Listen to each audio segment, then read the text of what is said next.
हाय आप सभी को। 6 मई 2022 जब पंजाब पुलिस एक आम आदमी पार्टी रूल्ड स्टेट की पहुंचती है दिल्ली, बीजेपी दिल्ली के नेता तजिंदर सिंह बग्गा को अरेस्ट करने के लिए।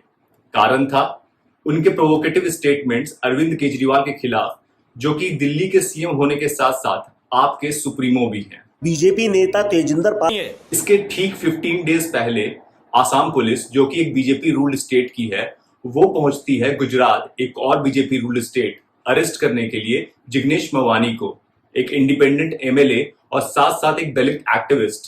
कारण उनका एक ट्वीट पीएम नरेंद्र मोदी के बारे में। दलित है। ये दो रिसेंट एग्जांपल्स हमने लिए क्योंकि ये दोनों एग्जांपल्स दो डिफरेंट पॉलिटिकल पार्टीज के हैं, पर एक्चुअली में पुलिस का इस्तेमाल क्रिटिसिज्म और डिसेंट को दबाने के लिए काफी कॉमन फैशन है हमारे पॉलिटिकल क्लास में। मेवानी और बग्गा, इन दोनों के अरेस्ट में पुलिस ने सारे नॉर्म्स और रेगुलेशंस इंटर स्टेट अरेस्ट को लेकर उनकी धज्जियां उड़ाई।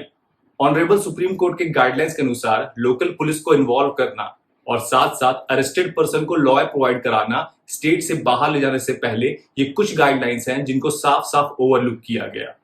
अब चाहे वो महाराष्ट्र का रीसेंट एग्जाम्पल हो हनुमान चालीसा को लेकर, जिसमें गवर्नमेंट ने सिडिशन चार्जेस यानी कि Indian penal code section 124A को यूज किया पॉलिटिकल स्कोर सेटल करने के लिए। Article 124A Indian penal code या फिर सिडिशन चार्जेस एक आउटडेटेड लेगेसी है ब्रिटिशर्स की, जिसका वो यूज करते थे डिसेंट और क्रिटिसिज्म को दबाने के लिए। इवन ऑनरेबल सुप्रीम कोर्ट खुद देख रही है इसकी लीगैलिटी को। ऑनरेबल सुप्रीम कोर्ट के चीफ जस्टिस एनवी रमना, उनका ये स्टेटमेंट था कि ये कॉलोनियल लेगेसी है और इसका हमारे देश में होना ट्रावेसिटी है जस्टिस और फ्रीडम के लिए। लेकिन सबसे बड़ी प्रॉब्लम तब शुरू होती है जब आप या फिर मैं, हम जैसे लोग ऐसे स्टेप्स को जो मजल करने के लिए होते हैं, दबाने के लिए होते हैं, क्रिटिसिज्म और डिसेंट को, उनको सपोर्ट करते हैं क्योंकि वो हमारे फेवरेट पॉलिटिकल पार्टी या आइडियोलॉजी के थ्रू लिया गया होता है। लेकिन इसी का जब उल्टा होता है तब तो इतना लाइफ खराब हो गया है, इतना लाइफ खराब हो गया है मेरा। पुलिस फोर्स का यूज अपने पॉलिटिकल स्कोर सेटल करने के लिए खतरनाक ट्रेंड है हमारी डेमोक्रेसी के लिए, क्योंकि ऐसे फ्लिम्जी ग्राउंड्स पर एक स्टेट का दूसरे स्टेट में जाकर पुलिस ऑपरेशंस कैरी आउट करना हमारे देश की डेमोक्रेसी को पूरा मजाक बना देता है। साथ साथ ये सारी बातें हमारी पुलिस फोर्स की इमेज को भी हैम्पर करती हैं और टार्निश करती हैं।